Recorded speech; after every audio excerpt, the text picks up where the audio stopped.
So I am a dancer, and dancing is my passion. It's something I do as a stress relief. It's physical. It's physical in so many different ways. And dance, I could talk about dance, the parallels of life lessons for a whole show. But dancing for me has just been such an expression of feelings, the connection that happens when you are dancing with a partner. I do mostly dancing with partner. And dancing goes way back for me. My mom was a dancer, and she taught at Arthur Murray before I was even thought of, I'm sure. And growing up, my mom and dad always had parties at the house, and they would always have dancing. And just special times. I can remember having my feet on my dad's feet, on top of my dad's feet, and he'd waltz me around. And it was just such a wonderful little time that I remember. And then growing up in 6th grade, 7th grade, all of the kids would come over to my house because I would teach them how to dance, and we would have little dance parties, and it's just such a fond memory for me. And then we used to go to Disneyland because I grew up in Southern California, and Disneyland was an every weekend thing. And they had Tomorrowland where the band would come up out of the ground and come up, and the music was great. And then from there, I learned so much about dancing. I got asked, kind of out of the blue, to be on American Bandstand. Dick Clark Productions, American Bandstand. And I was a regular for 2 years. During that time, my partner, John Rosamond, and I, his nickname was TJ and mine was Magic, we got asked to be in the national dance competition that they held once a year. This was 8 weeks of different routines each week, and the audience, the TV viewers, were the voters. And they had to vote not by texting, because texting wasn't even around yet. They had to write a postcard and send the postcards into Dick Clark Productions in order to cast their vote. So we used to go to Westwood and dance on the street corners and try to get people to know about a bandstand and about the competition that was going to happen. And so the final competition event happened, and here we are standing in front of the cars that we were going to win, or one of the partners. There was 5 couples, 8 weeks, and we stood in front of the cars, and they announced the winners. I could not believe it. I jumped up and down like a crazy person, and it was so exciting. The music started, and then we started dancing with not a routine, just dancing. And you know, you never know how something that you've been doing up until a certain time is going to create something else that's going to happen later. So again, I felt I was being prepared, right, for the next assignment, and then the next assignment. Since then, I've been dancing all over the world, teaching dancing, and it's been such a wonderful opportunity, and I just feel so grateful to be able to be part of that. And it's amazing to be able to see people who think they have 2 left feet and find out that they have a left and a right. They might not know how to use them, but then they learn, and it's so exciting to watch and to be part of.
remember when you were a child and you went to the circus and you said, wow, I want to know how to do that. I want to learn how to do that.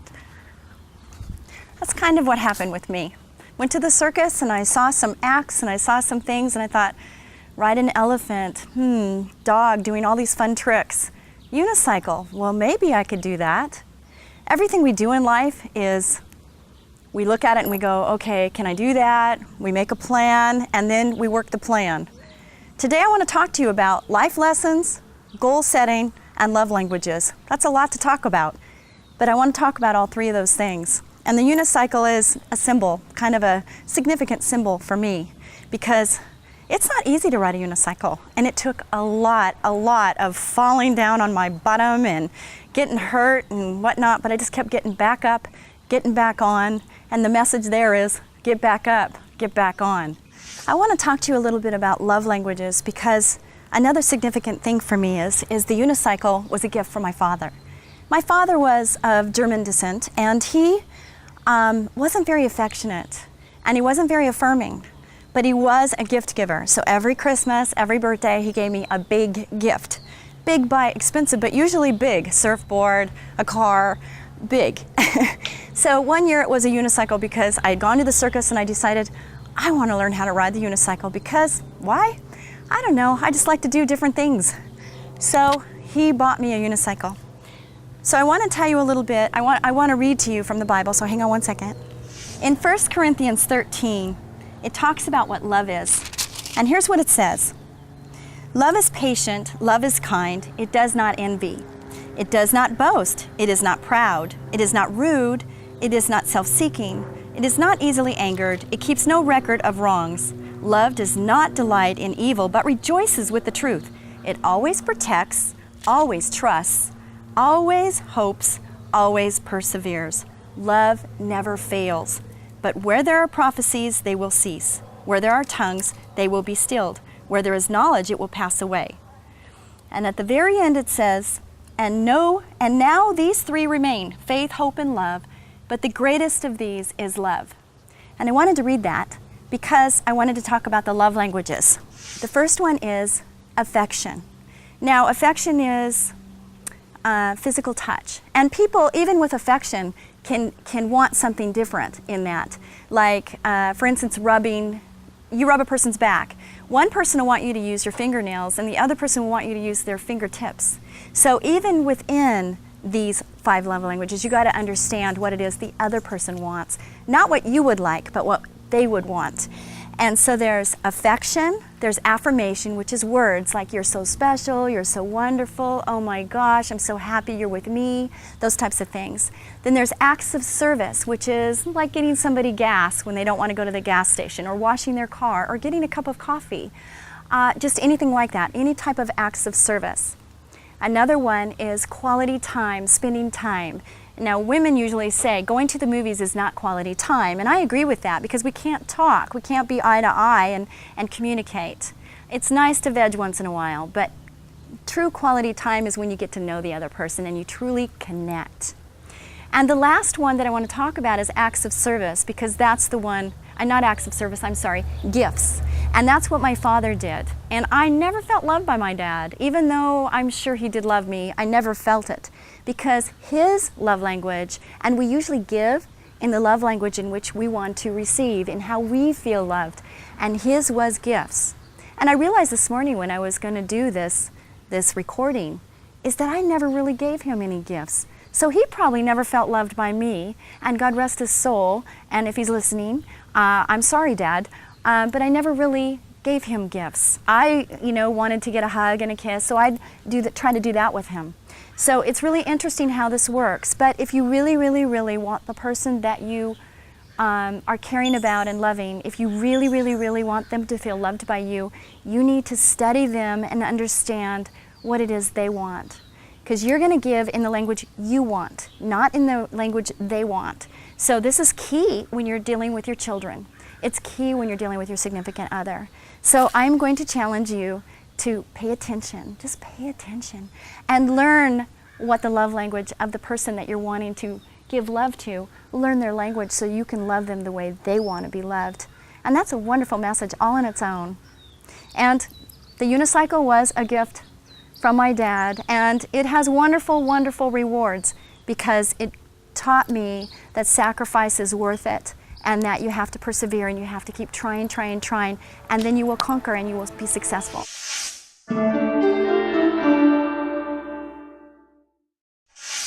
Okay, so we are here at the Sue Fries Show, and I asked my girlfriend, my buddy, my pal, Lisa, to come on over in the middle of our shooting and just sit down with me and chit-chat. And so I have no idea where this is going to go. I have no idea what's going to come out of her mouth, and it should be really fun. So are you ready for this? I don't have my seatbelt on.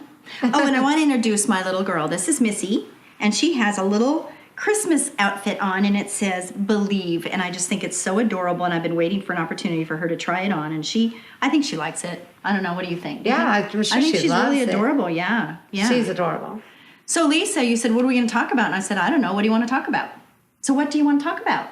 I don't know. How wonderful you are. Oh, no. Seriously. I honestly think that I was listening to you earlier, and I really believe you live what you talk. Oh, and that's a blessing. That's good. And I think that if someone watches this enough, because I watch it daily as your friend, that it really does come into your own life. And it's nice, the friendship that we have, because I know there's things that I do that you go, oh, that's nice. And you make me feel good about myself. And then there's things I watch you do and I go, oh, wow, look at her do that. I know that's inside of me and I feel that, but I don't act on it as much. And I know you act on what you say, and that makes a big difference. And so I need to do more acting than just thinking. And I think for that purpose, what you've been saying earlier is absolutely true. And thank you for that. But I have to tell you, you want to know one thing, big thing that I've learned from you, is your giving heart. Oh. It's going to make me cry. But you make me just feel like I need to do so much more in that department. Because you just give so much. Give. How did we meet? I don't know. How did we meet? Through a friend? Through a friend. Yeah. And it was business. Business, yeah. Right. You sold me advertising. Yeah. You're teary-eyed, and so am I, so that's okay. I love you, you know. I know, I love you too. And we met because you were asked to come in and show me some advertising, and you went above and beyond anyone. And I buy a lot of advertising, and I'm in that world and have been for a long time. And I can honestly say, without a doubt, you put it all in there. You give above and beyond. And what do you say? I give 100%. You give more than 100%. Yeah, and so do you. And well, that's what we see in each other is the efforts that we do. It's and you don't find that in people a lot, where they just really give. You give whether you realize it or not. My giving is more like giving things to people that you can see, but you give a lot of spiritual things that you don't see that you're giving. You do. Well, thank you for that. You do. You really do. Well, thanks. Okay. I noticed about you is that when you were showing me the advertising and you were doing things, that you just went above and beyond, and you said things such as, there is another way that many people might go this way because it benefits that person, but your heart is that you want to do what's best for your client. And we should do that for everybody. Absolutely. All the time. All the time. Absolutely. Yes. And you say, it'll come back to me. Yeah, I think it'll come back to me. That's why I do what I do. Right. Because I believe if you give and if you do the right thing, that even if it's not benefiting you, somehow it all comes back. And that's all about being a good person, and doing the right thing. And it just there's a payoff. You may not see it right now, but there's a payoff. You have to be in the positive. Absolutely. Yeah. And you do. I try. Right. There was a time, you probably don't even remember, where I was in a dilemma. And it was not even related to the business aspect. It's when we were just starting to become friends. And I had a property that needed renovating, and I needed help. And you dropped everything, and your whole backyard was torn up. You were picking up roots and trees and sign, and you dropped everything and got your painting material, and you drove a long way to get to where I was. And you came with the greatest attitude, and you're just there, okay, what do you want me to do? and you brought the tools, and we just got that done so much quicker. That's what you bring out of people. But that's do. just totally you. Oh no, but you bring it out. In Oh, people. my We goodness. want to help you because we love you, we believe in you, and you're a blessing to be around. Oh. This is like the fan club for you.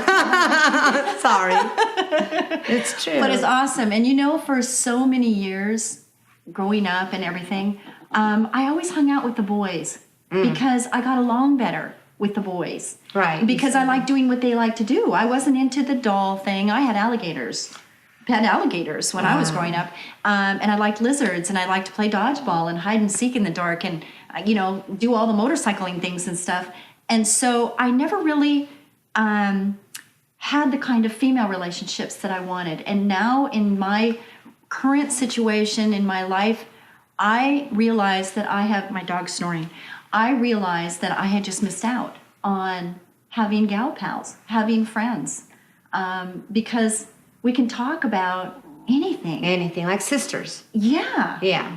And it's really amazing that I've missed out all this time, and now I'm so thankful I got to make up for lost time. Well, you had 3 sisters. I had so you two had sisters. two sisters. So you have so many sisters. So Right. you had But you know what I think is really neat is if the people that watch your show, if they get friends involved, like you and I are involved as friends, because it's stronger when you're together. So they should share the show, the site, the books.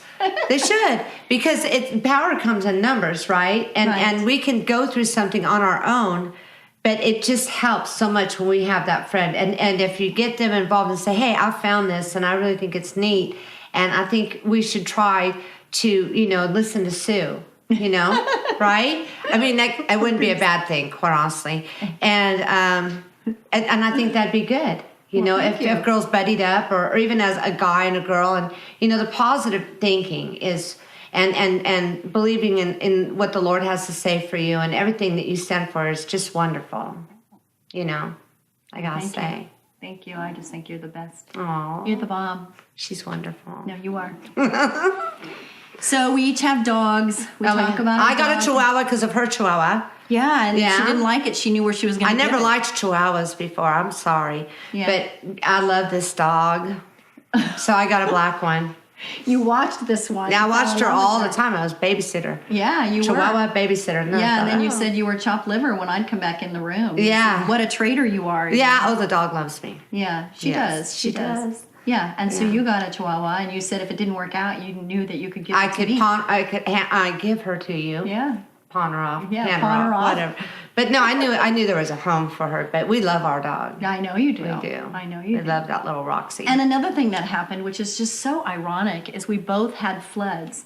oh, in that our was homes. something, wasn't it? Yes, it was crazy. Within a week. Yeah, you had yours first. Yeah. And I didn't even know that you had your flood because I was traveling. And all of a sudden I come back and you contact me and I'll say, oh my gosh, you'll never guess what happened to me. I had this flood. And you're going, oh my gosh, I'm in the hotel right now because I just had a flood. Right. And so we both were experiencing, she was 1 week ahead of me. 1 week. Yeah. So she was helping me figure out what I'm supposed to do next because, you Right. don't realize what you have to do. We hired the same guys. Yes, we did. Well, worked out good.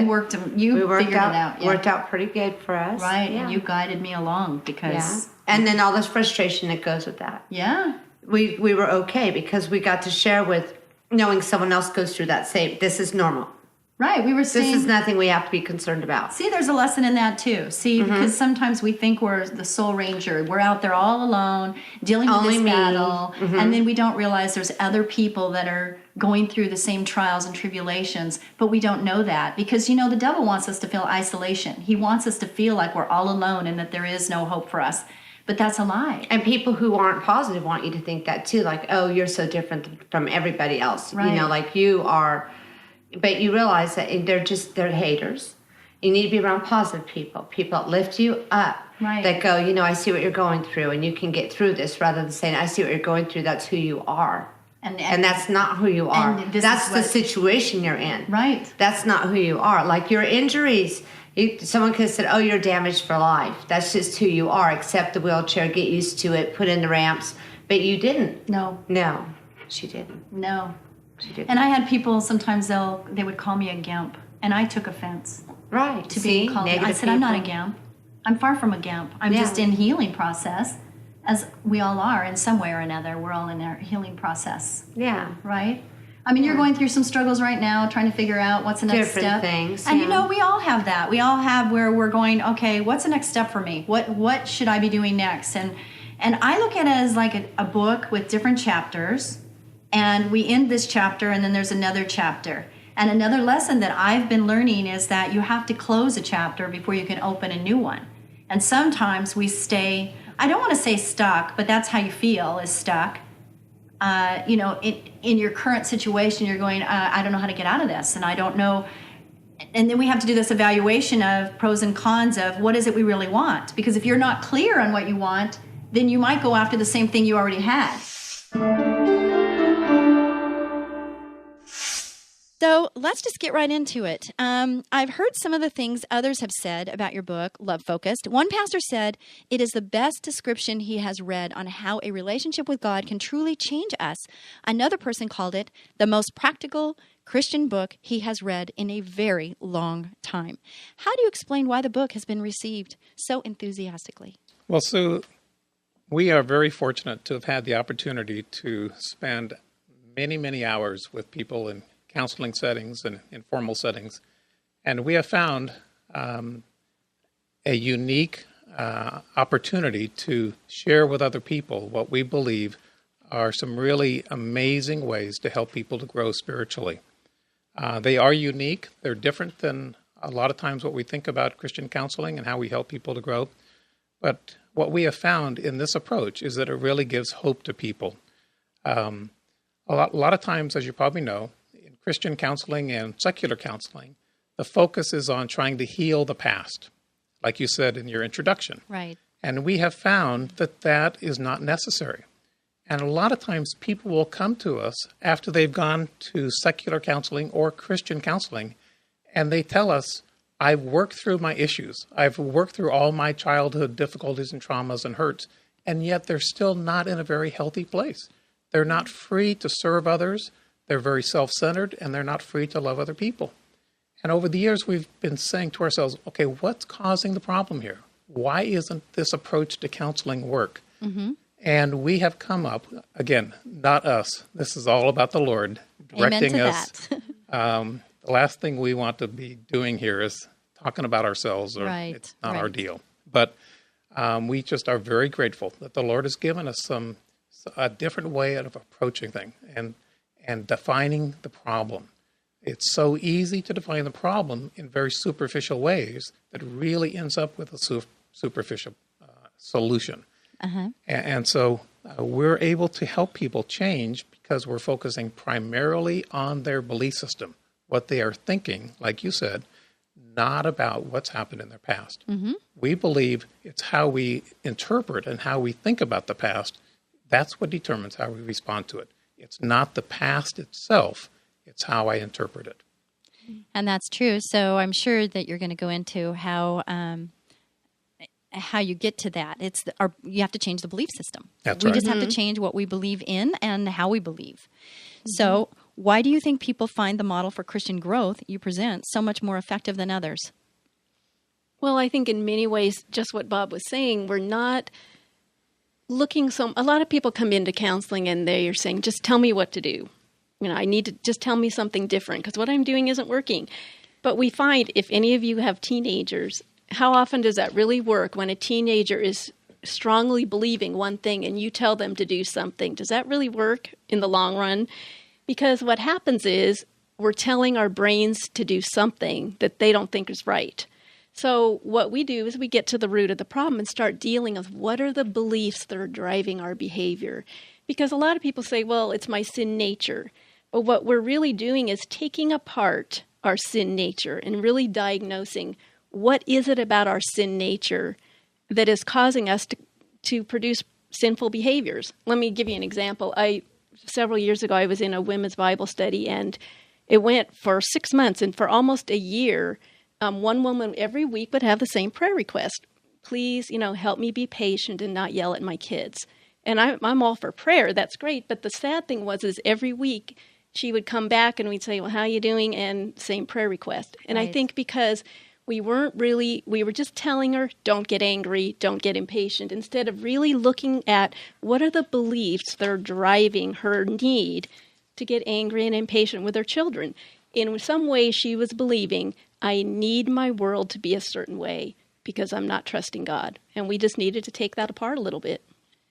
Very good. Another example would be many people come to us and they tell us right up front that the problem in our marriage is communication.